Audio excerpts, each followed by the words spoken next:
किसी भी महिला के साथ रेप या बलात्कार उसके सीने पर लगा वो जख्म होता है जो परिवार वालों को जिंदगी भर चैन से रहने नहीं देता। उस पीड़ित लड़की के साथ पूरे परिवार की जिंदगी खराब हो जाती है। मानवता को शर्मसार कर देने वाली ऐसी खबरें हर रोज आती हैं। बेटी से हैवानियत के कुछ मामले तूल पकड़ लेते हैं और आरोपी पकड़ा जाता है, तो कुछ ऐसे केसेस भी होते हैं जिसमें न्याय की गुहार लगाते लगाते पीड़िता की जिंदगी खत्म हो जाती है। ऐसी रूह कपा देने वाली खबरों से पुरुष की कथित समाज की ठेकेदारी पर भी कई तरह के सवाल खड़े होते हैं। आरोप लगते हैं, जगह जगह कैंडल मार्च निकाले जाते हैं, धरना प्रदर्शन किए जाते हैं, राज्य सरकारों की कार्यशैली पर सवाल खड़े किए जाते हैं, सीएम से इस्तीफे की मांग की जाती है।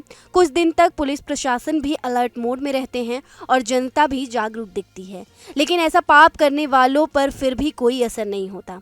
सख्त कानून होने के बावजूद भारत में रेप के मामले में न तो कमी आ रही है और न ही सजा की दर यानी कन्विक्शन रेट बढ़ रहा है। हर एक घंटे में 3 महिलाएं रेप का शिकार होती हैं, यानी 20 मिनट में एक महिला के साथ ये घिनौना काम होता है। ऐसा नहीं है कि सख्त कानून होने के बाद भी ऐसे केसेस की गिनती में कमी आ रही है। ये संख्या हर रोज हर साल बढ़ रहे हैं। केंद्र सरकार की agency national crime record bureau यानी एनसीआरबी के आंकड़ों के मुताबिक साल 2012 से पहले हर साल रेप के औसतन 25,000 मामले दर्ज किए जाते थे, लेकिन इसके बाद ये आंकड़ा 30,000 के ऊपर पहुंच गया। 2013 में ही 33,000 से ज़्यादा मामले दर्ज किए गए और 2016 में ये आंकड़ा 39,000 के करीब पहुंच गया। हाल ही में हुए कोलकाता केस ने सभी को झकझोर कर रख दिया है। पश्चिम बंगाल समेत पूरे देश में आक्रोश है। सियासत का पानी भी तेजी से उबाल मार रहा है। इसी बीच वेस्ट बंगाल की मुख्यमंत्री ममता बनर्जी की कुर्सी भी छीनने की अटकलें तेज हो गई हैं। राज्यपाल सीवी आनंद बोस दिल्ली आकर रिपोर्ट दे चुके हैं। बोस ने महामहिम राष्ट्रपति द्रौपदी मुर्मू और उपराष्ट्रपति जगदीप धनखड़ के अलावा देश के गृह मंत्री अमित शाह से भी मुलाकात की है। इसके बाद चर्चा तेज हो गई है कि पश्चिम बंगाल में राष्ट्रपति शासन लग सकता है। इसे लेकर बयानबाजी भी हो रही है। देश के राष्ट्रपति के इस बयान ने तहलका मचा दिया है। कोलकाता कांड पर महामहिम मुर्मू ने कहा कि बस अब बहुत हो गया। महिलाओं के खिलाफ अपराधों पर व्यथित हूँ, इस घटना से निराश हूँ और भयभीत हूँ। वहीं बंगाल के राज्यपाल सीवी आनंद बोस ने दिल्ली आने से पहले कहा कि बंगाल में लोकतंत्र नहीं है। ममता बनर्जी की सरकार लोगों की उम्मीदों पर खरी नहीं उतरी, उन्होंने अपनी जिम्मेदारी नहीं निभाई। मुझे बंगाल के लोगों की चिंता है। पुलिस भी लोगों को सुरक्षा देने में नाकाम साबित हुई है।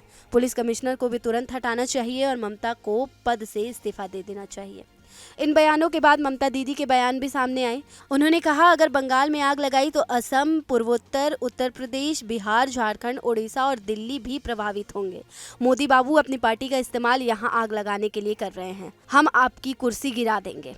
इन सब बयानों के बीच हम पूछते हैं कि पॉलिटिकल स्टंट से हटकर ये लोग काम की बात कब करेंगे।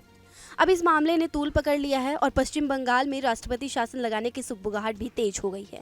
बंगाल में बीजेपी राष्ट्रपति शासन लगाने की मांग कर रही है, लेकिन ऐसे भी सवाल उठ रहे हैं कि क्या बंगाल में मोदी सरकार सच में राष्ट्रपति शासन लगाना चाहती भी है या नहीं। ऐसा हम इसलिए कह रहे हैं क्योंकि इससे बीजेपी को काफ़ी नुकसान होता दिखाई दे रहा है। तो अब आपको बताते हैं कि अगर पश्चिम बंगाल में राष्ट्रपति शासन जैसी बात सच साबित होती है तो किसे फ़ायदा होगा और किसे नुकसान होगा। लेकिन इससे पहले ये जान लेते हैं कि किसी भी राज्य में राष्ट्रपति शासन किन परिस्थितियों में लगाया जा सकता है। दरअसल राष्ट्रपति शासन लगाने की व्यवस्था संविधान के अनुच्छेद 355 और अनुच्छेद 356 में दी हुई है। अनुच्छेद 355 कहता है कि केंद्र सरकार को राज्यों को बाहरी आक्रमण और आंतरिक अशांति को बचाना चाहिए। केंद्र सरकार को सुनिश्चित करना चाहिए कि राज्य सरकारें संविधान के अनुसार चल रही हैं। 356 में राष्ट्रपति को यह शक्तियां दी हुई हैं कि वो राज्य में संवैधानिक तंत्र के विफल होने पर राज्य सरकार की शक्तियों को अपने अधीन ले सकता है। किसी राज्य में राष्ट्रपति शासन की घोषणा करने के लिए अक्सर इन 2 अनुच्छेदों का एक साथ इस्तेमाल होता है। अगर राज्य सरकार संविधान के अनुसार काम करने में विफल रहती है तो राज्यपाल इसको लेकर राष्ट्रपति को एक रिपोर्ट भेज सकता है। राज्यपाल की सिफारिश को जब कैबिनेट की सहमति मिल जाती है तो किसी राज्य में राष्ट्रपति शासन लग सकता है।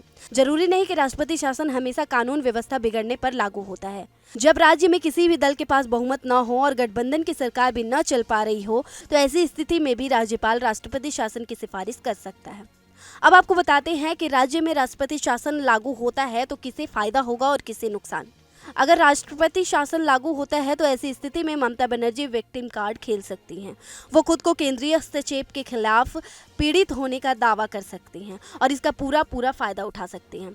वहीं जिस रफ्तार से बीजेपी का वोट परसेंटेज बंगाल में घट रहा है और ममता एक लोकप्रिय नेता के रूप में बनी हुई हैं, तो ऐसे में ये कदम उनकी सरकार पर हमले के रूप में देखा जा सकता है और दीदी की लोकप्रियता और बढ़ सकती है।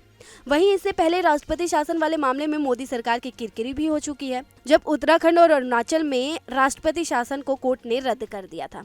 कहीं इस बार भी ऐसा न हो जाए, इसलिए केंद्र सरकार इस तरह का कोई भी फैसला लेने से बच सकती है। अब देखना ये होगा कि बंगाल में राष्ट्रपति शासन लगता है या नहीं। बंगाल में जो अभी की स्थितियां हैं, उन्हें देखकर तो ऐसा लगता है कि इस सवाल का जवाब भी जल्द ही मिल जाएगा। खैर, मेरी यानी नगमा इरम के साथ इस वीडियो में इतना ही। बाकी देश और दुनिया की तमाम खबरों से अपडेट रहने के लिए न्यूज़ स्टेट को सब्सक्राइब जरूर कर लें और वीडियो पसंद आई हो तो वीडियो को लाइक भी कर दें। न्यूज नेशन अब व्हाट्सएप पर खबरों की ताजा अपडेट के लिए न्यूज नेशन के इस QR कोड को स्कैन करें।